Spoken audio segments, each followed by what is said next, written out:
ಹಚ್ಚೇವು ಕನ್ನಡದ ದೀಪ, ಹಚ್ಚೇವು ಕನ್ನಡದ ದೀಪ, ಕನ್ನಡ ದೀಪ, ಸಿರಿನುಡಿಯ ದೀಪ, ಕನ್ನಡದ ದೀಪ.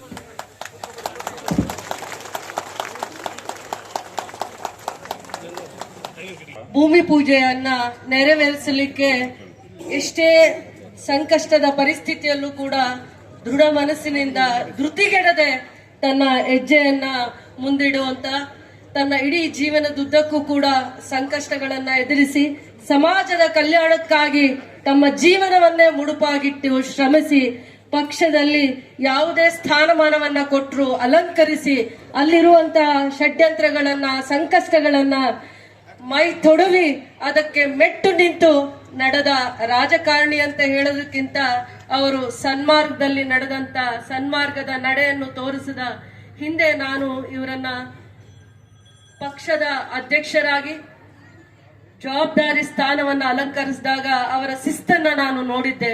ತದನಂತರ ದಿನಗಳಲ್ಲಿ ಹಂತ ಹಂತವಾಗಿ ಜವಾಬ್ದಾರಿಯನ್ನ ಅಲಂಕರಿಸಿದಾಗ ಅವರು ಕಷ್ಟಗಳನ್ನ ಮೆಟ್ಟು ನಿಂತು ಪಕ್ಷಕ್ಕೆ ಆನೆ ಬಲವಾಗಿ ನಿಂತು ಪಕ್ಷವನ್ನ ಸಂಘಟನೆಯನ್ನ ಮಾಡ್ತಾರೆ. ನಿಸ್ವಾರ್ಥವಾದ ಸೇವೆಯನ್ನ ಮಾಡ್ತಾ ತನಗೆ ಬಂದ ಅವಮಾನವನ್ನ ಅಪಮಾನವನ್ನ ನುಂಗಿ ತನ್ನ ಸಿದ್ಧಾರ್ಥ ಮೆಡಿಕಲ್ ಕಾಲೇಜ್ ಇನ್ಸ್ಟಿಟ್ಯೂಷನ್ ನಲ್ಲಿ ತನ್ನ ತಂದೆ ದಾರಿಯನ್ನ ನಡೆದು ಇಡೀ ರಾಜ್ಯಕ್ಕೆ ಮಾದರಿಯಾಗಿರುವಂತಹ ಶೈಕ್ಷಣಿಕ ಸಂಸ್ಥೆ ವಿದ್ಯಾಸಂಸ್ಥೆಗಳನ್ನ ಕಟ್ಟಿ ಬಡ ಮಕ್ಕಳಿಗೆ ಪೋಷಕರಾಗಿ ನಿಂತು ಮೆಡಿಕಲ್ ಕಾಲೇಜು ಇಂಜಿನಿಯರಿಂಗ್ ಕಾಲೇಜಲ್ಲಿ ವಿದ್ಯಾರ್ಥಿಯ ಮಕ್ಕಳನ್ನ ಯಾವ ದಸೆಯಲ್ಲಿ ನಡೆಸಬೇಕು, ದೇಶಕ್ಕೆ ಯಾವ ರೀತಿ ಅವರ ಸಂಸ್ಥೆ ಅವರು ಆಸ್ತಿ ಆಗ್ಬೇಕು ಅನ್ನುವಂತ ವಿಚಾರದಲ್ಲಿ ಮಾತನ್ನೇ ಮಾತಾಡದೆ ನಡೆದಂತ ಪುಣ್ಯ ಪುರುಷರು ಇವತ್ತು ಕೆಜಿಎಫ್ ಕ್ಷೇತ್ರ, ಬಂಗಾರಪೇಟೆ ಕ್ಷೇತ್ರ, ಇಡೀ ಜಿಲ್ಲೆಗೆ ಒಂದು ಭವಿಷ್ಯವನ್ನ ಕಟ್ಟಲಿಕ್ಕೆ ನಿಸ್ವಾರ್ಥ ಮನೋಭಾವವನ್ನ ಮೈಗೂಡಿಸ್ಕೊಂಡು ಯಾವುದೇ ಅವಮಾನಕ್ಕೆ ನಾನು ಬಹಳ ಹೆಮ್ಮೆಯಿಂದ ಹೇಳಲಿಕ್ಕೆ ಇಷ್ಟಪಡ್ತೀನಿ. ಯಾವುದೇ ಇಲಾಖೆಯನ್ನ ಕೊಡ್ಲಿ, ಆ ಇಲಾಖೆಯಲ್ಲಿ ಜವಾಬ್ದಾರಿಯನ್ನ ತಗೊಂತಾರೆ, ಆ ಇಲಾಖೆಯಲ್ಲಿ ಬರೋ ಎಲ್ಲಾ ಸಮಸ್ಯೆಗಳನ್ನ ನುಂಗಿ ಮೌನವಾಗಿ ಉತ್ತರವನ್ನ ಕೊಡುವಂತ ಒಂದು ದಿಟ್ಟ ನಾಯಕ ಅಂತ ಹೇಳಲಿಕ್ಕೆ ನಾನು ಇಷ್ಟಪಡ್ತೀನಿ. ಈ ದಿನ ಅವ್ರನ್ನ ಏನಾದ್ರೂ ಇವತ್ತು ವೇದಿಕೆಯಲ್ಲಿ ನೋಡ್ತಾ ಇದ್ದೀನಿ ಅಂದ್ರೆ ನನ್ನ ಪುಣ್ಯ ಇರ್ಬೋದು, ಇಲ್ಲ ಕ್ಷೇತ್ರದ ಪುಣ್ಯ ಇರ್ಬೋದು, ನನ್ನ ಜನತೆಯ ಪುಣ್ಯ ಅಂತ ಹೇಳಲಿಕ್ಕೆ ಇಷ್ಟಪಡ್ತೀನಿ. ಯಾವುದೇ ಒಂದು ಸಂದರ್ಭ ಬಂದಾಗ ಸಂದರ್ಭಕ್ಕೆ ಸಮಸ್ಯೆಗೆ ಮನುಷ್ಯ ಬಲಿ ಆಗ್ತಾರೆ, ಅದನ್ನ ಮೆಟ್ಟಿ ನಿಲ್ಲೋ ಅಂತ ಅವರ ನಾಯಕರಾಗಕ್ಕಾಗುತ್ತೆ. ಅಂತ ನಾಯಕ ಗುಣಗಳನ್ನ ನಾನು ಇವತ್ತು ಅವರಲ್ಲಿ ನಾನು ನೋಡ್ಲಿಕ್ಕೆ ಇಷ್ಟಪಡ್ತಾ ಇದ್ದೀನಿ, ನೋಡ್ತಾನೂ ಇದ್ದೀನಿ ಅಂತ ಹೇಳಕ್ಕೆ ನಾನು ಇವತ್ತು ಗೌರವಿಸ್ತೀನಿ. ಅವರನ್ನ ಮನದಾಳದ ಮಾತುಗಳಿದು, ನಾನು ಅವ್ರನ್ನ ಮನಸ್ಸಿಂದ ಗೌರವಿಸ್ತೀನಿ. ಈ ವೇದಿಕೆಯಲ್ಲಿ ಇವತ್ತು ಕೆಜಿಎಫ್ ಕ್ಷೇತ್ರಕ್ಕೆ ನೀವು ಏನು ಭೂಮಿ ಪೂಜೆ ಮಾಡಿದೀರಾ, ಬರ್ತಾ ದಾರಿಯಲ್ಲಿ ಯಾವುದು ಹಳೆಯ ಪೊಲೀಸ್ ಸ್ಟೇಷನ್ ಇದೆ, 100 ವರ್ಷಗಳ ಪೊಲೀಸ್ ಸ್ಟೇಷನ್ಗೆ ನಾನು ಕಾಲಿಡಬೇಕು ಅಂತ ಹೇಳ್ತಾರೆ. 100 ವರ್ಷಗಳ ಹಳೆ ಪೊಲೀಸ್ ಸ್ಟೇಷನ್ ಉರ್ಗಂಪೇಟಲ್ಲಿ ಇರುತ್ತೆ. ಹೋಗ್ತಾ ದಾರಿಯಲ್ಲಿ ನನ್ನನ್ನ ಮತ್ತೆ ಬಂಗಾರಪೇಟೆ ಶಾಸಕರನ್ನಿಬ್ಬರನ್ನು ಜೊತೆಯಲ್ಲಿ ಕೂರಿಸ್ಕೋತಾರೆ. ಆಮೇಲೆ ಬಂಗಾರಪೇಟೆಯಲ್ಲಿ ಪೊಲೀಸ್ DR ಪೊಲೀಸ್ದು ಒಂದು ಕ್ವಾರ್ಟರ್ಸ್ ಇನಾಗ್ರೇಷನ್ಗೂ ಕರ್ಕೊಂಡು ಹೋಗ್ತಾರೆ. ನಮ್ಮನ್ನ ಒಟ್ಟಿಗೆ ಕರ್ಕೊಂಡು ಹೋಗೋ ಸಂದರ್ಭದಲ್ಲಿ ಕೆಜಿಎಫ್ ನ ನಮ್ಮ ಬೆಮೆಲ್ ಮುಂದೆ ಬರ್ತಾ ಈ ಕಡೆ ಎಲ್ಲಾದ್ರೂ 100 ಎಕರೆ ಜಾಗ ಸಿಗುತ್ತಾ ಅನ್ನುವಂತ ಮಾತನ್ನ ನನ್ನ ಕಿವಿಗೆ ಹಾಕ್ತಾರೆ. 100 ಎಕರೆ ಜಾಗ ಸಿಗುತ್ತಾ, ಏನ್ ಮುಂದೆ ಮಾಡ್ತೀವಿ ಅನ್ನೋಂಥದನ್ನ ಆ ದಿನ ಹೇಳಲ್ಲ. 100 ಎಕರೆ ಜಾಗ ಬೇಕಿತ್ತು, ಸಿಗತ್ತಾ ಕೆಜಿಎಫ್ ಅಲ್ಲಿ ಅಂತ. ಆಮೇಲೆ ನನಗೆ ಯೋಚನೆ ಆಯ್ತು, ನಾನು ಮುಂದೆ ಏನು ಮಾತಾಡಲ್ಲ. ಕೋವಿಡ್ ಸಂದರ್ಭ ನಂತರ ದಿನಗಳಲ್ಲಿ ಎಲ್ಲ ಪೊಲೀಸ್ ಸ್ಟೇಷನ್ಸ್ ನ ವಿಸಿಟ್ ಮಾಡ್ತಾರೆ, ಮತ್ತೆ ಅವರ ಕಾರ್ಯವೈಖರಿ ಚೆಕ್ ಮಾಡ್ತಾರೆ. ಯಾವ ರೀತಿ ನೀವು 5 ಗಂಟೆಗೆ ಯಾವ ರೀತಿ ಬೀಟ್ ಮಾಡ್ತೀರಾ, ಅದ್ರ ರಿಪೋರ್ಟ್ ಎಲ್ಲಿದೆ, ನೋಟ್ ಬರ್ದಿದ್ದೀರಾ, ಅದನ್ನೆಲ್ಲ ಚೆಕ್ ಮಾಡಿದಾಗ ನನಗೆ ಅವತ್ತು ಅರ್ಥ ಆಗತ್ತೆ ಅವರಿಗೆ ಯಾವುದೇ ಒಂದು ಇಲಾಖೆ ಜವಾಬ್ದಾರಿಯನ್ನ ಕೊಟ್ಟಾಗ ಅವರ ಅರ್ಹತೆ ಹೇಗಿದೆ ಅನ್ನುವಂಥದ್ದನ್ನ. ಪೊಲೀಸ್ ಬೀಟ್ ಎಷ್ಟೊತ್ತಿಗೆ ಮಾಡ್ತೀರಾ, ನೈಟ್ ರೌಂಡ್ಸ್ ಎಷ್ಟು, ಅರ್ಲಿ ಮಾರ್ನಿಂಗ್ ರೌಂಡ್ಸ್ ಏನು ಅಂತ ಅಂದ್ಬಿಟ್ಟು ನಮ್ಮನ್ನು ಜೊತೆಯಲ್ಲಿ ಕರ್ಕೊಂಡು ಹೋಗ್ತಾರೆ. ಆ ಬುಕ್ ನ ವಿಸಿಟ್ ಬೀಟ್ ಒಂದು ವಿಸಿಟ್ ಬುಕ್ ಇರುತ್ತೆ, ಅದನ್ನ ನೋಡ್ತಾರೆ ಅಂತ ಯಾರೋ ನಿರೀಕ್ಷೆ ಕೂಡ ಮಾಡಿರಲ್ಲ. ಅವ್ರು ಅಲ್ಲಿಗೆ ನೇರವಾಗಿ ಕರ್ಕೊಂಡು ಹೋಗ್ತಾರೆ. ಆತರ ಸರಳತೆಯಲ್ಲೂ ಕೆಲಸದ ವಿಚಾರ ಅಂತ ಬಂದಾಗ ದಿಟ್ಟತನ ತೋರಿಸುವಂತದ್ದನ್ನ ನಾನು ಅವತ್ತು ಮೆಚ್ತೀನಿ. ಆ ದಿನ ನನಗೆ ಅರ್ಥ ಆಗ್ಲಿಲ್ಲ, ಭೂಮಿ ಕೇಳ್ತಾ ಇದ್ದಾರೆ ಅನ್ನುವಂತ ಪ್ರಯತ್ನದಲ್ಲಿ ಹುಡುಕಿದ್ವಿ. ಬಂದಾಗ ಹೇಗ್ ಅನ್ಸುತ್ತೋ ಗೊತ್ತಲ್ಲ, ಪೊಲೀಸ್ ಇಲಾಖೆಯವ್ರು ಬಹಳ ಸತಿ ಬಂದೋದ್ರು, ಇದೊಂಥರ ಕಾಡ್ ತರ ಇದೆ ಅಂತ ಅವ್ರ ಮನ್ಸಿಗೆ ಏನ್ ಅನ್ಸ್ತೋ ಗೊತ್ತಾಗ್ಲಿಲ್ಲ. ಜಾಗ ಕೊಟ್ಟಿದ ತಕ್ಷಣ ಫಸ್ಟ್ ಪ್ಲಾಂಟೇಶನ್ಸ್ ನ ಫಾರೆಸ್ಟ್ ಅವ್ರ ಜೊತೆ ಸೇರಿ ಬಹಳ ಜವಾಬ್ದಾರಿಯಿಂದ ಅವತ್ತು ಶಾಂತಕುಮಾರ್ ಅವರು SP ಅವರು ಇರ್ತಾರೆ, ಅವರ ಪ್ರಯತ್ನನೂ ಕೂಡ ಇದೆ. ಜಾಗ ತೋರಿಸುವಷ್ಟರಲ್ಲಿ ಅವರು ಜಾಗ ಎಲ್ಲಿಂದ ಎಲ್ಲಿವರೆಗೂ ಇದೆ ಈ 100 acres 100 acres ಬೇರೆಯವ್ರ ಪಾಲಾಗಬಾರ್ದು ಅಂತ ಪ್ಲಾಂಟೇಶನ್ಸ್ ಕೂಡ ಮಾಡುವಂತ ಒಂದು ಪ್ರಯತ್ನ ಮಾಡ್ತಾರೆ ಈ ಭಾಗದಲ್ಲಿ. 100 acres, ಈ 100 acres ಅಲ್ಲಿ ಇಂಡಿಯನ್ ರಿಸರ್ವ್ ಪೊಲೀಸ್ ಬರ್ತಾರೆ ಅಂತ ಹೇಳ್ತಾ ಇದ್ದಾರೆ. ಅಂದ್ರೆ ಇದು ದೇಶದ ಸುರಕ್ಷತೆಯ ಪಡೆ, ರಾಜ್ಯದ ಅಲ್ಲ ಇಡೀ ದೇಶದ ಸುರಕ್ಷತೆಯ ಪಡೆ. 1,000 ಪೊಲೀಸ್ ಅವರಿಗೆ ಒಂದು ಟ್ರೈನಿಂಗ್ ಅಕಾಡೆಮಿ ಇರುತ್ತೋ, ಅಥವಾ ಪೊಲೀಸ್ ಅವರು 1,000 ಕುಟುಂಬದವರು ಇಲ್ಲಿ ವಾಸ ಮಾಡ್ತಾರ, ಟ್ರೈನಿಂಗ್ ತಗೊಂತಾರ, ಇಂಥದೊಂದು ದೂರದೃಷ್ಟಿಯ ಸಂಕಲ್ಪ ಹೊತ್ತು ಈ ಜಾಗಕ್ಕೆ, KGF ಕ್ಷೇತ್ರಕ್ಕೆ, ಇಡೀ ರಾಜ್ಯಕ್ಕೆ 2 ಇಂಡಿಯನ್ ರಿಸರ್ವ್ ಪೊಲೀಸ್ನ ಅಲಾಟ್ ಮಾಡುವಂತ ಅವಕಾಶ ಇದ್ದಾಗ ಆ ದಿನದಲ್ಲಿ ಅತೀಕ್ ಸರ್ನ ಕರೆಸ್ತಾರೆ. ಅದನ್ನ ಬಜೆಟ್ಗೆ ಸೇರಿಸುವಂತದ್ದಿರುತ್ತೆ, ಬಜೆಟ್ ಬುಕ್ಗೆ. ನನಗೆ ಕರ್ನಾಟಕ ಪೊಲೀಸ್ ಟ್ರೈನಿಂಗ್ ಅಕಾಡೆಮಿ ಕೊಟ್ಟಿದ್ರು ಸಾಕಾಗಿತ್ತು. ನಾನು ಚಿಕ್ಕ ಪ್ರಸಾದನ ಕೇಳಲಿಕ್ಕೆ ಹೋಗ್ತೀನಿ, ಆದ್ರೆ ಅವರು ಅಕ್ಷಯ ಪಾತ್ರೆಯನ್ನ ಕೊಡ್ತಾರೆ ಅನ್ನುವಂತ ಸತ್ಯ ನನಗೆ ಅವತ್ತು ಗೊತ್ತಾಗ್ಲಿಲ್ಲ. ಚಿಕ್ಕ ಪ್ರಸಾದ, ನನ್ನ ಕ್ಷೇತ್ರಕ್ಕೆ ಪೊಲೀಸ್ ಏನೋ ಒಂದು ಟ್ರೈನಿಂಗ್ ಅಕಾಡೆಮಿ ಅಥವಾ ಪೊಲೀಸ್ ಸಂಸ್ಥೆ ಯಾವುದೇ ಒಂದು ಬಂದ್ರು ಒಂದು ಭದ್ರತೆ ಬರುತ್ತೆ ಅನ್ನುವಂತ ನಂಬಿಕೆ. ಯಾಕೆಂದ್ರೆ ಬರುವಂತ ದಿನಗಳಲ್ಲಿ 1,000 ಎಕರೆ ಜಾಗ ಇದೆ KGFದು. KGF 1,000 ಎಕರೆ ಜಾಗದಲ್ಲಿ, ಅಂದ್ರೆ ಬೆಮಲಿಂದ ವಾಪಸ್ ತಗೊಂಡಿರುವಂತ 1,000 ಎಕರೆ ಜಾಗದಲ್ಲಿ ಇಂಡಸ್ಟ್ರಿಯಲ್ ಏರಿಯಾ ಡೆವಲಪ್ ಆಗ್ತಾ ಇದೆ. ಬರುವಂತ ಇಂಡಸ್ಟ್ರಿಯಲಿಸ್ಟ್ ಯಾರೇ 1,000 ಕೋಟಿ ಇನ್ವೆಸ್ಟ್ ಮಾಡುವಂತವ್ರು, 5,000 ಕೋಟಿ ಇನ್ವೆಸ್ಟ್ ಮಾಡುವಂತವ್ರು, 10,000 ಕೋಟಿ ಇನ್ವೆಸ್ಟ್ ಮಾಡುವಂತವ್ರು, ಇಂಟಿಗ್ರೇಟೆಡ್ ಮತ್ತೆ ಇಂಡಸ್ಟ್ರಿಯಲ್ ಟೌನ್ಶಿಪ್ ಎರಡೂ ಕೂಡ KGF ಕ್ಷೇತ್ರ ಮತ್ತೆ ಬಂಗಾರಪೇಟೆ ಕ್ಷೇತ್ರಕ್ಕೆ ಹೊಂದಿಕೊಂಡೇ ಇರುವಂತದ್ದು. ಬರುವಂತ ಯಾವುದೇ ಒಬ್ಬ ಇಂಡಸ್ಟ್ರಿಯಲಿಸ್ಟ್ ಯೋಚನೆ ಮಾಡ್ತಾನೆ, ದೂರದೃಷ್ಟಿ ಯೋಚನೆ ಮಾಡ್ತಾನೆ, KGFಗೆ ನಾವು ಒಂದು ಇಂಡಸ್ಟ್ರಿ ತಗೊಂಡು ಹೋಗ್ಬೇಕಂದ್ರೆ ಏನ್ ಲಾಭ ಇದೆ ಅಂತ. ಇತ್ತೀಚೆಗೆ 4-5 ತಿಂಗಳಲ್ಲಿ ಒಂದು ಟಾಯ್ ಇಂಡಸ್ಟ್ರಿ ರಿಜಿಸ್ಟ್ರೇಷನ್ ಮಾಡಿದೆ. ಅದಾದ್ಮೇಲೆ ಏರೋಸ್ಪೇಸ್ ಇಂಡಸ್ಟ್ರಿ ಕೂಡ ರಿಜಿಸ್ಟ್ರೇಷನ್ ಮಾಡ್ಕೊಂಡಿದ್ದಾರೆ. ಎಲ್ಲ MOUs ಅಂದ್ರೆ ಸರ್ಕಾರದ ಹಂತದಲ್ಲಿ ಏನೇನು ಮಾನದಂಡಗಳಿದಾವೆ ಅವನ್ನೆಲ್ಲ ಅವರು ಪರಿಪೂರ್ತಿ ಮಾಡ್ತಾ ಇದ್ದಾರೆ. ಅದರ ಜೊತೆಯಲ್ಲಿ ಅವ್ರು ಯೋಚನೆ ಮಾಡ್ತಾರೆ KGF ಅಲ್ಲಿ ವಿಶಿಷ್ಟತೆ ಏನಿದೆ, ವೈವಿಧ್ಯತೆ ಏನಿದೆ.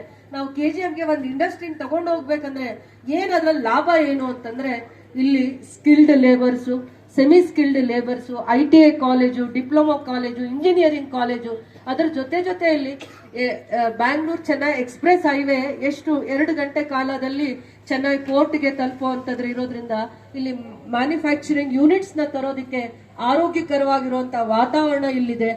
ಇದು ಪೊಲೀಸ್ ಟ್ರೈನಿಂಗ್ ಬಟಾಲಿಯನ್ ಪಕ್ಕದಲ್ಲಿ ನೆಕ್ಸ್ಟ್ ಫಾರೆಸ್ಟ್ ಏರಿಯಾ ಇದೆ.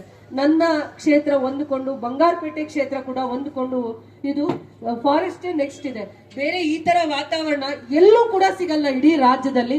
30 ಎಕರೆಯಲ್ಲಿ ನಂದಿ ಬೆಟ್ಟದಲ್ಲಿ ಕೊಟ್ಟಿದ್ದಾರೆ, 100 ಎಕರೆಯಲ್ಲಿ KGF ಕ್ಷೇತ್ರಕ್ಕೆ ಇಂಥ ರಿಸರ್ವ್ ಪೊಲೀಸ್ ಟ್ರೈನಿಂಗ್ ಬಟಾಲಿಯನ್ ಕೊಟ್ಟಿದಾರ, ಅಥವಾ ಇದೊಂದು ಕ್ಯಾಂಪಸ್ ಆಗತ್ತಾ, ಅಕಾಡೆಮಿ ಆಗತ್ತಾ, ಇಂಥ ದೂರದೃಷ್ಟಿನ ಅವ್ರ ಮನಸ್ಸಲ್ಲಿ ಇದ್ದಿದ್ದಕ್ಕೋಸ್ಕರ ಇಡೀ ಕ್ಷೇತ್ರದ ಜನತೆಯ ಪರವಾಗಿ ಯಾರ್ಯಾರು 25 ವರ್ಷಗಳಿಂದ ನಮ್ಮ KGF ಕ್ಷೇತ್ರದಿಂದ, ಬಂಗಾರಪೇಟೆ ಕ್ಷೇತ್ರದಿಂದ ವಿದ್ಯಾವಂತ ಯುವಕರು ಯುವತಿಯರು ಉದ್ಯೋಗವನ್ನ ಆರಿಸಿ ಬೇರೆ ಬೇರೆ ಕಡೆ ಹೋಗಿ ತಮ್ಮ ಜೀವನವನ್ನ ಅಂದ್ರೆ ಉದ್ಯೋಗವನ್ನ ಆರಿಸಿ ಬೇರೆ ಕಡೆ ಹೋಗಿ ದುಡಿದು ಬದುಕ್ತಾ ಇರುವಂತ ಕೈಗಳಿಗೆ ಬರುವಂತ ದಿನಗಳಲ್ಲಿ ಉದ್ಯೋಗ ಸೃಷ್ಟಿ ಮಾಡ್ಲಿಕ್ಕೆ ಇದು ಒಂದು ಶಕ್ತಿ. ಅಂದ್ರೆ ರಕ್ಷಣಾ ಪಡೆ ಒಂದು ಶಕ್ತಿ.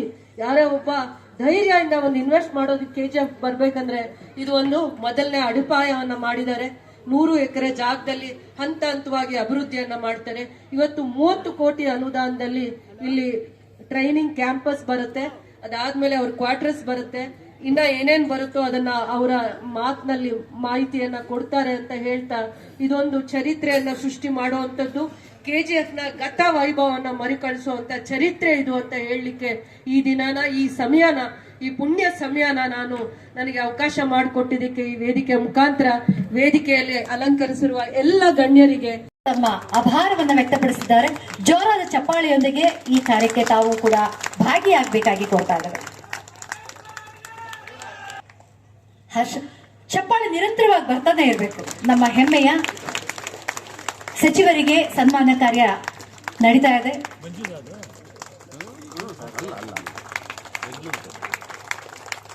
ಕಾಂಗ್ರೆಸ್ ಪಕ್ಷದ ಅಧ್ಯಕ್ಷರಾಗಿ ಬಹುಶಃ 2013ರಲ್ಲಿ ಈ ಒಂದು ಕಾಂಗ್ರೆಸ್ ಪಕ್ಷ ಅಧಿಕಾರಕ್ಕೆ ಬರಲಿಕ್ಕೆ ಬಹಳ ಪ್ರಾಮಾಣಿಕದ ಪ್ರಯತ್ನಗಳನ್ನು ಮಾಡಿ ಒಂದು ಜೈ ಭಾರತ್ ಭವನವನ್ನ ನಿರ್ಮಾಣ ಮಾಡೋದ್ರ ಮುಖಾಂತರ ತನ್ನ ಧನು ಮನ ಸಮಯ ಎಲ್ಲವನ್ನು ಕೂಡ ಅದಕ್ಕೆ ಕ್ರೋಢೀಕರಿಸಿ ಯಾವುದಾದ್ರೂ ಅಧ್ಯಕ್ಷರು ಜಿಲ್ಲಾ ಮಟ್ಟದಲ್ಲಿ ಅಧ್ಯಕ್ಷರು ತಾಲೂಕು ಮಟ್ಟದಲ್ಲಿ ಬ್ಲಾಕ್ ಅಧ್ಯಕ್ಷ ಕೆಲಸ ಮಾಡಲಿ ಅಂತೇಳಿ ಸಂಭಾವನೆ ನಿಗದಿ ಮಾಡಿ ಅವರಿಗೆ ವಾಹನಗಳನ್ನು ಕೊಟ್ಟಂತ ಯಾರಾದ್ರೂ ವ್ಯಕ್ತಿ ಇದ್ರೆ ಅದು ಪರಮೇಶ್ವರ್ ಜಿ ಅವರು. ಇಷ್ಟೇ ಅಲ್ಲ, ಅವರಿಗೆ 3 ಬಾರಿ ಗೃಹ ಇಲಾಖೆ ಕೊಟ್ಟಿದ್ದಾರೆ. ನಾವೆಲ್ಲ ಕೇಳ್ತಾ ಇರ್ತೀವಿ, ನಿನಗೆ ಬೇಡ ಗೃಹ ಇಲಾಖೆ ಸಾಕು ಅಂತ. ಏನ್ ಮಾಡೋದಪ್ಪ, ನನಗೆ ಕೊಡ್ತಾರೆ ಅಂತ. ಹೇಗೆ ಕೊಡ್ತಾರೆ ಅಂದ್ರೆ ಅವರ ದೂರದೃಷ್ಟಿ, ಅವರು ಎಲ್ಲವನ್ನೂ ಕೂಡ ಸಮಚಿತ್ತವಾಗಿ ಸ್ವೀಕಾರ ಮಾಡಿ ಯಾವುದೇ ಹುದ್ದೆಗೊಳಗಾಗದೆ ಯಾವುದೇ ಕೆಟ್ಟ ಸಂದರ್ಭಗಳಲ್ಲಿ ಕೂಡ ತನ್ನ ಸಮಬಲದಿಂದ ಸಮಚಿತ್ತವಾಗಿ ಯೋಚನೆ ಮಾಡಿ ತೀರ್ಮಾನ ತಗೊಳ್ಳುತ್ತೆ. ಎಂತೆಂಥ ಕಷ್ಟಗಳು ಬಂದಾಗಲೂ ಕೂಡ ಎಲ್ಲವನ್ನು ಕೂಡ ತಾಳ್ಮೆಯಿಂದ ಜಾಣ್ಮೆಯಿಂದ ಪರಿಹಾರ ಮಾಡಿದಂಥವರು ನಮ್ಮ ಪರಮೇಶ್ವರ್ ಸರ್ ಅವರು. ನನಗೆ 25 ವರ್ಷಗಳಿಂದ ಕೂಡ ನಾನು ಯಾವತ್ತೂ ಅವರು ಸಾರ್ ಅಂತ ಕರೆಯೋ ಅಭ್ಯಾಸವೂ ಇಲ್ಲ. ನನ್ನ ಅಣ್ಣ ಅಂತ ಕರೆಯೋದು ನನ್ನ ಅಣ್ಣ ಕೂಡ ಅವರು. ಹೀಗಾಗಿ ಇವತ್ತು ಅವರಿಗೆ ಯಾವ ಉದ್ದೇಶ ಇತ್ತ ಗೊತ್ತಿಲ್ಲ, ಈ ಜಿಲ್ಲೆ ಮೇಲೆ ಒಂದು ಒಳ್ಳೆಯ ಸುಭಿಕ್ಷೆಯ ಅಧಿಕಾರ ನೀಡ್ತಕ್ಕಂಥ ಸಮರ್ಥ ನಾಯಕರು ಆಗಿರ್ತಕ್ಕಂಥ ಸದಾ ಮುಗುಳ್ನಗೆಯನ್ನ ಇಟ್ಕೊಂಡು ತನ್ನಲ್ಲಿ ಯಾವುದೇ ಸಮಸ್ಯೆಗಳು ನೋವುಗಳಿದ್ರೂ ಕೂಡ ಆ ನೋವುಗಳನ್ನು ತೋರ್ಪಡಿಸದೆ ಎಲ್ಲವನ್ನು ಕೂಡ ಪ್ರೀತಿಯಿಂದ ಸ್ವೀಕಾರ ಮಾಡಿ ಎಲ್ಲೂ ಕೂಡ ದುಡುಕಿ ಕೋಪ ಮಾಡಿಕೊಳ್ಳದೆ, ನಾನು ಕೂಡ ವಿಧಾನಸಭೆಯಲ್ಲಿ ಕೂಡ ಇವತ್ತು ಈ ಭಾಗದಲ್ಲಿ ಇವತ್ತು ಇಂಡಸ್ಟ್ರಿ ಬರ್ತಾ ಇದೆ, ಟೌನ್ಶಿಪ್ ಆಗ್ತಾ ಇದೆ. ಮೊನ್ನೆ ಒಂದು ದಿವಸ ಈ BML ಕೂಡ BML ಮತ್ತು BGML ಅನ್ನ ಪುನಶ್ಚೇತನ ಮಾಡತಕ್ಕಂಥ ಕಾಲ ಬರ್ತಾ ಇದೆ. ಈ ನಿಟ್ಟಲ್ಲಿ ನಮಗೆ ಜನ ಯಾರು ಇನ್ವೆಸ್ಟ್ ಮಾಡ್ಲಿಕ್ಕೆ ಬರ್ತಾರೆ ಈ ಭಾಗದಲ್ಲಿ ಅವರು ಯೋಚನೆ ಮಾಡ್ತಕ್ಕಂಥ ಮೊದಲನೇದೇನಪ್ಪ ಅಂದ್ರೆ ಸೆಕ್ಯೂರಿಟಿ. ಬಹಳ ಜನಕ್ಕೆ ಒಂದು ತಪ್ಪು ಕಲ್ಪನೆ ಇದೆ. KGF ಅಂದ್ರೆ ಅಲ್ಲೆಲ್ಲ ರೌಡಿಸಮ್ ಮಾಡ್ತಾರೆ, ಕಳ್ತನ ಮಾಡ್ತಾರೆ ಅನ್ನೋ ತಪ್ಪು ಕಲ್ಪನೆ ತುಂಬಿದ್ದಾರೆ. ಇತ್ತು, ಒಂದು ಕಾಲದಲ್ಲಿ ರೌಡಿಸಮ್ ಕೂಡ ಇತ್ತು. ಇವಾಗಿದೆಯಾ? ಖಂಡಿತ ಇಲ್ಲ. ಇಲ್ಕಪ್ಪ ಇಲ್ಲ, ಎಲ್ಲ ದಲ್ಮಾಗಾಯ್ತಂಗ இல்லையா? Now everybody is good. எப்பவுமே குட், ஆல்வேஸ் குட். ಅದனால ನಾನು ಏನ್ ಹೇಳ್ತೀನಿ, ಇವತ್ತು ಆ ರೀತಿಯಾಗಿ ಪರಿಸ್ಥಿತಿ ಇಲ್ಲ. ಬಹಳಷ್ಟು ಜನ ವಿದ್ಯಾವಂತರಿದ್ದಾರೆ. ಸುಮಾರು 20,000 ಜನ ದಿನಬೆಳಗಾದ್ರೆ ವೈಟ್ ಫೀಲ್ಡ್ಗೆ ಬೆಂಗಳೂರಿಗೆ ಕೆಲಸಕ್ಕೆ ಹೋಗ್ತಾರೆ. ಅವರೆಲ್ಲ ವಿದ್ಯಾವಂತರೇ. ಸಣ್ಣ ಮನೆಯಲ್ಲಿದ್ರೂ ಕೂಡ ಅವರಲ್ಲಿ ಸಣ್ಣತನ ಇಲ್ಲ. ಇವತ್ತು ಯಾರಾದ್ರೂ ಕೂಡ ಬೆಂಗಳೂರಲ್ಲಿ ಸ್ಕಿಲ್ಡ್ ಎಂಪ್ಲಾಯ್ಸ್ ಇದ್ದಾರೆ ಅಂದ್ರೆ they are from Kolar district, that to Bangarapet KGF. ಹೌದಲ್ವಾ? ಕಿಂತ ಎಲ್ಲ ಜನ ಇರಬೇಕಾದ್ರೆ ಇವಾಗ ರಕ್ಷಣೆ ಬೇಕಲ್ವಾ? ನಮಗೆ ಸಾಮಾನ್ಯವಾಗಿ ನಾವು 1000 ಜನ ಇದ್ರೂ ಕೂಡ ಇಬ್ಬರು ಪೊಲೀಸರು ಭಯ ಪಡ್ತೀವಿ. ಹೌದಲ್ವಾ? ಆ ಯೂನಿಫಾರ್ಮ್ ಗತ್ತ ಅಂತ. ಹಾಗೆ ಇವತ್ತು ನಮ್ಗೆ ಯೋಚನೆ ಮಾಡಿ ಒಂದು 10 ಜನ ಪೊಲೀಸರು 2,000 ಜನ ಕಂಟ್ರೋಲ್ ಮಾಡ್ತಾರೆ ಅಂದ್ರೆ ನಮ್ಮಲ್ಲಿ ಇವತ್ತು ಸಾವಿರಾರು ಪೊಲೀಸ್ನವರ ಕುಟುಂಬಗಳು, ಟ್ರೈನಿಂಗ್ ಸೆಂಟರ್, ಅವರ ಬೆಟಾಲಿಯನ್ ಇಲ್ಲಿ ಇರುತ್ತೆ ಅಂದ್ರೆ ಬರ್ತಕ್ಕಂಥ ಇನ್ವೆಸ್ಟರ್ಸ್ಗೆ ಧೈರ್ಯ ಬರುತ್ತಾ ಬರಲ್ವಾ? ಬರಲ್ವಾ? ಅಲ್ವಾ? ಈ ಬಜೆಟ್ ನಲ್ಲಿ ಮಾನ್ಯ ಮುಖ್ಯಮಂತ್ರಿಗಳಿಗಾಗಲೇ ಹೇಳಿದ್ದೇನೆ, ನಾನು 10,000 ಆದ್ರೂ ನಾನು ತುಂಬುತ್ತೇನೆ. ಸಬ್ ಇನ್ಸ್ಪೆಕ್ಟರ್ ರೆಕ್ರೂಟ್ ಮಾಡಬೇಕು. ನಾನು ಯಾರನ್ನು ಟೀಕೆ ಮಾಡಕ್ ಹೋಗೋದಿಲ್ಲ. ಹಿಂದಿನ ಸರ್ಕಾರದಲ್ಲಿ ಪೊಲೀಸ್ ಸ್ಕ್ಯಾಮ್ ಆಯ್ತು, PSI ಸ್ಕ್ಯಾಮ್ ಆಯ್ತು. 545 ಜನ ಸಬ್ ಇನ್ಸ್ಪೆಕ್ಟರ್ ಆಗೋದು ನಿಂತೋಯ್ತು, ಕೋರ್ಟಿಗೆ ಹೋಯ್ತು. ಕಳೆದ 5 ವರ್ಷ ಒಬ್ಬ ಸಬ್ ಇನ್ಸ್ಪೆಕ್ಟರ್ನ ನಾವು ರೆಕ್ರೂಟ್ ಮಾಡೋದಕ್ಕೆ ಸರ್ಕಾರದಲ್ಲಿ ಆಗ್ಲಿಲ್ಲ. ಆದ್ರೆ ಈ ವರ್ಷ ಅದನ್ನೆಲ್ಲ ಬಗೆಹರಿಸಿ 900 ಜನ ಸಬ್ ಇನ್ಸ್ಪೆಕ್ಟರ್ನ ನೇಮಕ ಮಾಡಿದ್ದೇನೆ. ಇವತ್ತು ಅವರೆಲ್ಲ ಟ್ರೈನಿಂಗ್ ಅಲ್ಲಿದ್ದಾರೆ. ಬಹುಶಃ ಇನ್ನೊಂದು 2-3 ತಿಂಗಳಲ್ಲಿ ಅವರು ಫೀಲ್ಡಿಗೆ ಬರ್ತಾರೆ. ಅವಶ್ಯಕತೆ ಯಾಕಿದೆ? ಪೊಲೀಸಿನ ಅವಶ್ಯಕತೆ ಯಾಕಿದೆ? ಇವತ್ತು ಆಧುನಿಕತೆ ಅನೇಕ ಸವಾಲುಗಳನ್ನ ನಮ್ಮ ಮುಂದೆ ಎಸೆಯುತ್ತಾರೆ. ಒಂದು ಕಡೆ ಟೆಕ್ನಾಲಜಿ ಆಗಿದೆ. ಈಗ ತಾನೇ ಆರ್ಟಿಫಿಷಿಯಲ್ ಇಂಟೆಲಿಜೆನ್ಸ್ ಅಂತೇಳಿ ಇವತ್ತು ಅದು ಕೂಡ ಹೊಸದಾಗಿ ಆವಿಷ್ಕಾರ ಬರ್ತಾ ಇದೆ. ಅದಕ್ಕೆ ನಮ್ಮವ್ರು ತಯಾರಾಗಬೇಕು. ಅವರಿಗೆಲ್ಲ 1,10,000 ಜನ ಪೊಲೀಸ್ನವರು ಸೈಬರ್ ಟ್ರೈನಿಂಗ್ ಅನ್ನ ಮಾಡಿಸ್ತೇನೆ, ಈಗಾಗಲೇ ಅದನ್ನ ಪ್ರಾರಂಭ ಮಾಡಿದೆ. ಯಾವ ಭಾಷೆ ಇರ್ಬೋದು, ಇಂಗ್ಲಿಷ್ ಇರ್ಬೋದು, ಕನ್ನಡ ಇರ್ಬೋದು, ಆದ್ರೆ ಪ್ರತಿಯೊಬ್ಬ ಕಾನ್ಸ್ಟೇಬಲ್ಗೂ ಕೂಡ ಸೈಬರ್ ಟ್ರೈನಿಂಗ್ ಅನ್ನ ಕೊಡ್ತಕ್ಕಂತ ಕೆಲಸ ನಮ್ಮ ಸರ್ಕಾರದಲ್ಲಿ ನಾವು ಮಾಡ್ತೇವೆ. ಆದ್ರಿಂದ ಸ್ನೇಹಿತರೆ, ಪೊಲೀಸ್ ಅನ್ನತಕ್ಕಂಥದ್ದು ಜನಸ್ನೇಹಿಯಾಗಿರ್ಬೇಕು. ಜನಗಳಿಗೆ ಪೊಲೀಸ್ ಅನ್ನುವಂತ ಒಂದು ಅಭಿಮಾನ ಬರಬೇಕು. ಕಾನೂನು ಮುರಿಯೋನಿಗೆ ಅದು ಬೇರೆ ವಿಚಾರ. ಮರ್ಡರ್ ಮಾಡಿದವನಿಗೆ ಸ್ನೇಹತ್ವ ಮಾಡಕ್ಕಾಗುತ್ತಾ? ಮರ್ಡರ್ ಮಾಡಿದವನಿಗೆ ಸ್ನೇಹಿತ ಅಂತ ಹೇಳಕ್ಕಾಗುತ್ತಾ?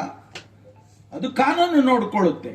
ಆದ್ರೆ ಸಾಮಾನ್ಯ ಜನ, ಬೀದಿಯಲ್ಲಿರೋನನ್ನ ನಾವು ಸ್ನೇಹತ್ವದಿಂದ, ಸ್ನೇಹ ಭಾವನೆಯಿಂದ ಕಾಣದೆ ಹೋದ್ರೆ ಅದು ಸರಿ ಹೋಗೋದಿಲ್ಲ ಸಮಾಜದಲ್ಲಿ ಅಂತ ಹೇಳಿ ಜನಸ್ನೇಹಿ ಪೊಲೀಸ್ ಆಗಬೇಕು ಅಂತ ಹೇಳಿ ನಾನು ಈಗಾಗಲೇ ಹೇಳಿದೆ. ಆದ್ರಿಂದ ಪೊಲೀಸ್ ಇಲಾಖೆ ಇವತ್ತು ರಾಜ್ಯದಲ್ಲಿ ಸಮರ್ಥವಾಗಿ ಕೆಲಸ ಮಾಡ್ತಾ ಇದೆ, ಮುಂದೆಯೂ ಕೂಡ ಮಾಡುತ್ತೆ ಅಂತ ಹೇಳಿ ವಿಶ್ವಾಸ ನನಗಿದೆ. ಒಳ್ಳೊಳ್ಳೆ ಆಫೀಸರ್ಸ್ ಇದ್ದಾರೆ.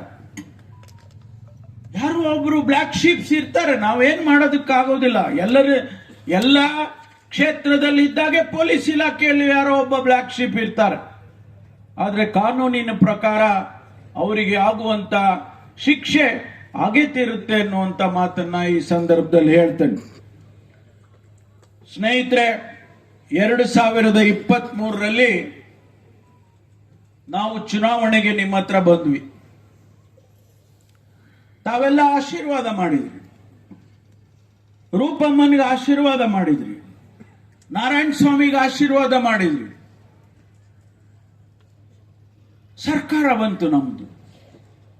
2023 ಚುನಾವಣೆಗೆ ಹೋಗುವಂತ ಸಂದರ್ಭದಲ್ಲಿ ಪ್ರಣಾಳಿಕೆ ಬರೆಯುವ ಜವಾಬ್ದಾರಿ ನನಗೆ ಕೊಟ್ಟರು ನಮ್ಮ ಪಕ್ಷದವರು. ಆ ಪ್ರಣಾಳಿಕೆಯನ್ನ ತಯಾರು ಮಾಡುವಾಗ ಅನೇಕ ಚರ್ಚೆಗಳನ್ನ ಮಾಡಿ ತಯಾರು ಮಾಡಿದ್ರು. 5 ಗ್ಯಾರಂಟಿಗಳನ್ನು ನಿಮ್ಮ ಮುಂದೆ ತಂದಿಟ್ಟು ನಾವು ಆ ಪಿಂಕ್ ಕಾರ್ಡ್ ಅನ್ನ ಕೊಟ್ಟು ನಿಮಗೆ ಚುನಾವಣೆ ಟೈಮ್ನಲ್ಲಿ ಅದನ್ನೆಲ್ಲ ಬಿಸಾಕಿದ್ರು ಬಹಳ ಜನ. ಪ್ರತಿಯೊಂದು ಮನೆಗೂ ಆ ಪಿಂಕ್ ಕಾರ್ಡ್ ಕೊಡಬೇಕು ಅಂತೇಳಿ ನಾವು ನಮ್ಮ ಕಾರ್ಯಕರ್ತರಿಗೆ, ಮುಖಂಡರಿಗೆ ಹೇಳಿದೋ. ಜನ ನಂಬಲಿಲ್ಲ. ಇವ್ರೆಲ್ಲಿ ಕೊಡಕ್ಕಾಗುತ್ತೆ, 2,000 ರೂಪಾಯಿ ಇವ್ರೆಲ್ಲಿ ಕೊಡಕ್ಕಾಗುತ್ತೆ, ಈ ರೀತಿ ವಿರೋಧ ಪಕ್ಷದವರು ಟೀಕೆ ಟಿಪ್ಪಣಿ ಮಾಡಿದ್ರು. ಇವತ್ತು ಕೋಟ್ಯಾಂತರ ಜನರಿಗೆ ಕರ್ನಾಟಕ ಸರ್ಕಾರ, ಸಿದ್ದರಾಮಯ್ಯನ ಸರ್ಕಾರ ಕೋಟ್ಯಾಂತರ ಜನರಿಗೆ ಕೋಟ್ಯಾಂತರ ರೂಪಾಯಿಯನ್ನ ನಾವು ಇವತ್ತು ಕೊಟ್ಟಿದ್ದೇವೆ. ಆ ತಾಯಂದಿರು ಕೂತಿದಾರಲ್ಲಿ. ತಿಂಗಳಿಗೆ 2,000 ರೂಪಾಯಿ ಕೊಡ್ತೇವೆ. ಆ 2,000 ರೂಪಾಯಿ ಯಾರೋ ಹಣ ಇರೋರಿಗೆ ಉಪಯೋಗ ಇಲ್ಲದೆ ಇರಬಹುದು. ಯಾರು ಕೂಲಿ ಮಾಡ್ತಾರೆ, ಯಾರು ಬೇರೆ ಮನೆಯಲ್ಲಿ ಹೋಗಿ ಕೆಲಸ ಮಾಡ್ತಾರೆ, ಆ ಹೆಣ್ಣು ಮಗಳಿಗೆ 2,000 ರೂಪಾಯಿ ಬಹಳ ದೊಡ್ಡ ಹಣ. ಆ ತಾಯಂದಿರು ಕೂಡಿಟ್ಕೊಂಡು ಮಕ್ಕಳನ್ನ ವಿದ್ಯಾಭ್ಯಾಸ ಮಾಡಿಸಿದ್ದಾರೆ. ಒಬ್ಬ ತಾಯಿ ಕಂಪ್ಯೂಟರ್ ಕೊಡಿಸಿದ್ದಾಳೆ ಕೂಡಿಟ್ಕೊಂಡು, ಕಾಲೇಜ್ ಫೀಸ್ ಕಟ್ಟಿದ್ದಾಳೆ. ನಮ್ಮ ಉದ್ದೇಶ ಯಾರು ಹಣವಂತರಿದ್ದಾರೆ ಅವರಿಗೆಲ್ಲ ನಮ್ಮ ಕೊಡೋದು ಉದ್ದೇಶ. ಯಾರು ಬಡವರಿದ್ದಾರೆ ಅವರಿಗೆ ಕೊಡುವಂತಹ ಉದ್ದೇಶದಿಂದ ನಾವು ಕೊಟ್ಟಿದ್ದೇವೆ. ವಿದ್ಯಾರ್ಥಿಗಳಿಗೆ ಗ್ರಾಜ್ಯುಯೇಟ್ಸ್ ಆದ್ಮೇಲೆ ಅವ್ರಿಗೆ ಕೆಲಸ ಸಿಕ್ಬೇಕು. ಅಲ್ಲಿಯವರೆಗೂ ನಾವು ನಿಮ್ಮನ್ನು ನೋಡ್ಕೊಳ್ತೀವಪ್ಪ, 1 ವರ್ಷ ನಿಮ್ಮನ್ನು ನೋಡ್ತೇವೆ ಅಂತೇಳಿ ಅವರಿಗೆ ವಿದ್ಯಾಸಿರಿಯನ್ನ ಕೊಟ್ಟಿದ್ದೇವೆ. ಬದ್ಧತೆ ಆ ಜನರನ್ನ ಬುದ್ಧಿವಂತರನ್ನ ಮಾಡಬೇಕು, ಆರ್ಥಿಕ ಶಕ್ತಿಯನ್ನ ಅವ್ರಿಗೆ ಕೊಡಬೇಕು ಅಂತೇಳಿ ನಾವು ಆ ಜನರ ದೃಷ್ಟಿ ಇಟ್ಕೊಂಡು 5 ಗ್ಯಾರಂಟಿಯನ್ನು ಕೊಟ್ಟಿದ್ದೇವೆ. ಟೀಕೆ ಮಾಡೋರು ಇರ್ತಾರೆ, ವಿರೋಧ ಪಕ್ಷದವರು ಟೀಕೆ ಮಾಡ್ತಾರೆ. ಈ ಹಣ ಕೊಟ್ಟಿದ್ದು ಬೇರೆ ಕೆಲಸಗಳೆಲ್ಲ ನಿಂತೋಗಿದಾವೆ. ಒಂದು ಮಾತನ್ನ ನಮ್ಮನ್ನ ಟೀಕೆ ಮಾಡೋರಿಗೆ ಹೇಳೋದಕ್ಕೆ ಬಯಸ್ತೇನೆ, ನಾವು ಯಾವ ಕೆಲಸ ನಿಲ್ಸಿಲ್ಲ. ಹೇಳಿ, ಯಾವ ಕೆಲಸ ನಿಲ್ಸಿದ್ದೀವಿ? ಯಾವ ನೀರಾವರಿ ಕೆಲಸ ನಿಲ್ಸಿದ್ದೀವಿ? ಇವತ್ತು ರೂಪಮ್ಮ ಹೇಳಿದ್ರು, ಈಗ ಅಂಬೇಡ್ಕರ್ದು ಅದೇನಮ್ಮ ಕೇಂದ್ರ, ಜ್ಞಾನ ಕೇಂದ್ರ, ಅಂಬೇಡ್ಕರ್ ಜ್ಞಾನ ಭಂಡಾರವನ್ನ ಇಲ್ಲಿ ಮಾಡ್ತಾ ಇದ್ದಾರೆ. ನಾನು ಇಳಿದು ಕಾರ್ ಇಳಿದು ನೋಡ್ಕೊಂಡು ಬಂದೆ. 8 ಎಕರೆ ಭೂಮಿನಲ್ಲಿ ಸುಮಾರು 15 ಕೋಟಿ ಖರ್ಚು ಮಾಡಿ ಅಂಬೇಡ್ಕರ್ ವಿಚಾರಧಾರೆಗಳನ್ನ ತಿಳಿಸೋದಕ್ಕೆ ಅವ್ರು ಮಾಡ್ತಿದ್ದಾರೆ. ಹಾಗಾದ್ರೆ ಸರ್ಕಾರ ದುಡ್ಡಿಲ್ಲದೆ ಇದ್ರೆ ಇದು ಮಾಡಕ್ಕಾಗ್ತಿತ್ತ? ನೀರಾವರಿ ಯೋಜನೆಗಳನ್ನ ಮಾಡ್ತಾ ಇದ್ದೇವೆ, ನಮ್ಮ ಹತ್ರ ದುಡ್ಡಿಲ್ಲದೆ ಇದ್ರೆ ಮಾಡಕ್ಕಾಗ್ತಿತ್ತ? ಶಾಲಾ ಕಾಲೇಜುಗಳಲ್ಲಿ ಮಕ್ಕಳಿಗೆ ಹಾಸ್ಟೆಲ್ಗಳು ಕಟ್ತಾ ಇದ್ದೀವಿ, ದುಡ್ಡಿಲ್ಲದೆ ಇದ್ರೆ ಮಾಡಕ್ಕಾಗ್ತಿತ್ತ? ಅದಕ್ಕಾಗಿ ಇವತ್ತು ಅವರಿಗೆ ಹೇಳೋದಕ್ಕೆ ಬಯಸ್ತೇನೆ, ನಾವು ಸದೃಢವಾಗಿದ್ದೇವೆ, ಆರ್ಥಿಕವಾಗಿ ಸದೃಢವಾಗಿದ್ದೇವೆ. ಮುಂದಿನ ತಿಂಗಳು ಮಾನ್ಯ ಸಿದ್ದರಾಮಯ್ಯನವರು ಬಜೆಟ್ ಅನ್ನ ಮಂಡನೆಯನ್ನ ಮಾಡೋರಿದ್ದಾರೆ. ಹೋದ ಬಾರಿ 4,09,000 ಕೋಟಿ ರೂಪಾಯಿ ಬಜೆಟ್ ಅನ್ನ ಮಂಡನೆ ಮಾಡಿದ್ರು. ಈ ಬಾರಿ ಇನ್ನೂ ಹೆಚ್ಚು ಲಕ್ಷ ಕೋಟಿಯನ್ನ ಮಂಡನೆಯನ್ನ ಮಾಡ್ತಾರೆ ಮಾನ್ಯ ಸಿದ್ದರಾಮಯ್ಯನವರು.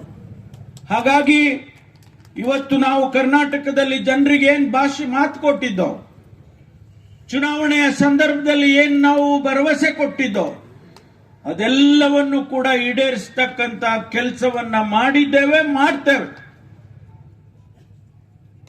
ಬಹುಶಃ 500ಕ್ಕೂ ಹೆಚ್ಚು ಭರವಸೆಗಳನ್ನು ಕೊಟ್ಟಿದ್ದೇವೆ ನಾವು. ಅಷ್ಟನ್ನೂ ಕೂಡ ನಮ್ಮ ಸಮಯ ಮುಗಿಯೋದ್ರೊಳಗಾಗಿ ನಾವು ಖಂಡಿತವಾಗಿ ಅನುಷ್ಠಾನ ಮಾಡ್ತೇವೆ ಎನ್ನುವಂತ ಮಾತನ್ನ ಈ ಸಂದರ್ಭದಲ್ಲಿ ನಾನು ಹೇಳೋದಕ್ಕೆ ಬಯಸ್ತೇನೆ. ಭಾಗದ ಜನರಿಗೆ ಸುಭಿಕ್ಷತೆ ತಂದು ಅಭಿವೃದ್ಧಿಯನ್ನ ತರಬೇಕು ಅಂತೇಳಿ ನಾನು ಈ ಸಂದರ್ಭದಲ್ಲಿ ಹೇಳಿ ಬಹಳ ವಿಚಾರಗಳನ್ನ ತಮ್ಮ ಮುಂದೆ ಇಟ್ಟಿದ್ದೇನೆ. ಈ ಕೆಲಸ ಬಹಳ ತ್ವರಿತವಾಗಿ ಆಗಲಿ ಇಲ್ಲಿ, ಮತ್ತು 1000 ಜನ ಪೊಲೀಸ್ನವರು ನಿಮ್ಮ ಮಧ್ಯೆ ಇರಲಿ ಹಾಗೆ ಅಂತೇಳಿ ನಾನು ಹಾರೈಸಿ, ನನಗೆ ಅವಕಾಶ ಕೊಟ್ಟಿದ್ದಕ್ಕಾಗಿ ನಾರಾಯಣ ಸ್ವಾಮಿ ಅವರು ಹುಷಾರಿಲ್ಲ ಅಂದ್ರು. ಹೌದು, ಸ್ವಲ್ಪ ಹುಷಾರಿರ್ಲಿಲ್ಲ. ನಿನ್ನೆ ನಾನು ಸಾಯಂಕಾಲ ಬರೋದಕ್ಕೆ ಸ್ವಲ್ಪ ಡೌಟ್ ಮಾಡ್ಕೊಂಡಿದ್ದೆ ನಾನೇ. ಆಮೇಲೆ ಬೆಳಿಗ್ಗೆ ಎದ್ದಿಲ್ಲ, ಹೋಗ್ಬಿಡೋಣ ಏನಾಗ್ಬಿಡ್ಲಿ ಅಂತ ಹೇಳಿ ಬಂದು ಈ ಕಾರ್ಯಕ್ರಮದಲ್ಲಿ ಭಾಗವಹಿಸಿದ್ದೇನೆ. ತಮ್ಮೆಲ್ಲರನ್ನ ನೋಡುವಂತಹ ಸೌಭಾಗ್ಯ ನನಗೆ ಸಿಕ್ಕಿದ್ದಕ್ಕಾಗಿ ತಮಗೆ ನಮಸ್ಕಾರಗಳನ್ನು ಹೇಳಿ, ಮತ್ತು ಮುಂದೆ ಇದೇ ರೀತಿ ಕಾರ್ಯಕ್ರಮಗಳು ಹೆಚ್ಚೆಚ್ಚಾಗಲಿ ಅಂತ ಹೇಳಿ ಆಶಿಸ್ತಾ ನನ್ನ ಮಾತು ಮುಗಿಸ್ತೇನೆ. ಜೈ ಹಿಂದ್, ಜೈ ಕರ್ನಾಟಕ.